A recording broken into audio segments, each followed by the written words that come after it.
Hi, boys and girls.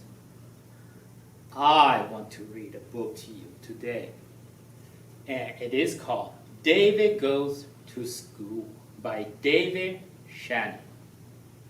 Now, before I read the story, I want you to think about what you think what happened in the story as I read. What do you think happened to David when he goes to school? Is something bad going to happen? Or is it something good and exciting going to happen? Let's find out what happened to David when he goes to school. David's teacher always said, "No, David, no yelling, no pushing, no running in the hall." You see, it is important to follow rules because it sounds like David does not follow in the rule. He yells, he pushes, he runs, and he does other things. Now let's talk about why we shouldn't be yelling. Because whenever you're yelling in a classroom like this classroom, then you're hurting people's ears. And when you push, you might get people hurt. And definitely when you're running, you can hurt yourself. And that is why David's teacher said, "No, David. David, you're tardy." And sometimes that's what happened to us. Even though we want to be on time, we are tardy. "Sit down, David." Now, sometimes when we're in the classroom, we either sit at the table or we sit on the rug. And that is the only way that we could be ready to listen to the teacher. And obviously, as you can see, David is not sitting down. He is not listening to the teacher. If you see him, he's actually making faces at other people. He thinks it's funny. Don't chew gum in class. Now, why don't you help me to think about why David should not chew gum, or you should not chew gum in class?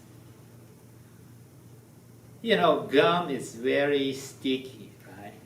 If you get gum on your hair, oh, there's going to be a problem. If you step on gum, oh, there is also a problem.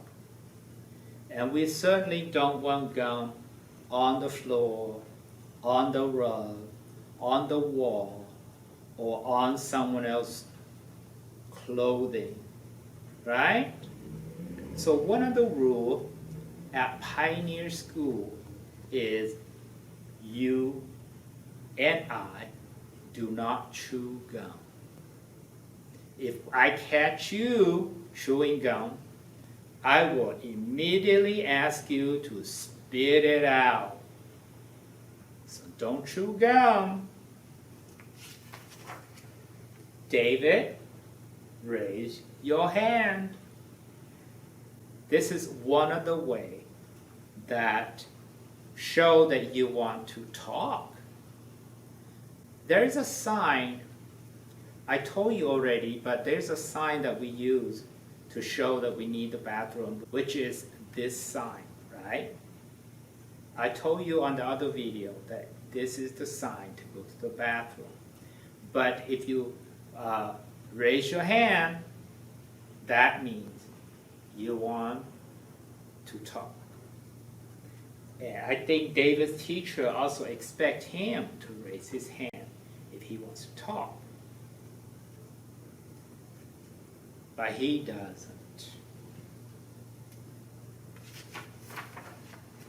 Keep your hands to yourself. Why is it important to keep our hand to ourselves? Because when you're touching someone, they might not like it, and you might hurt people when you're touching people. You might not mean to do it, but people get hurt from someone touching them. Either you scratch them, you push them, you pinch them, and that is why at school we keep reminding our students to keep our hands and feet to ourselves. And David didn't do that.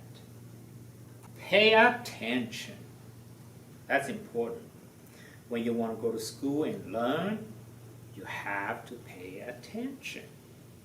What does it mean to pay attention? Well, first of all, you have to look at the speaker. So if I'm reading this book to you, you should be looking at me or the book. You cannot be looking at the window. You cannot be looking at someone else. You cannot be looking at the floor or your pet. Because if you do that, you're not paying attention. Okay? So David's teacher told him, pay attention. That means look at me. Wait your turn, David. And it's important that we know how to take turn. Okay? We take turn playing with one of our favorite toys. We take turn washing hands at the sink. We take turn going to the bathroom. We take turn using the iPad.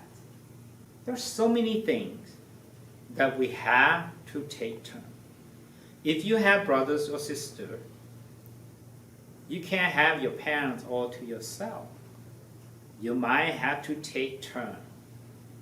Okay? Your parents will be with you for a little bit, and then they will be with your brother or sister for a little bit. That's what it means to take turn. I don't care who started it. And as you can see in this picture, there is a problem.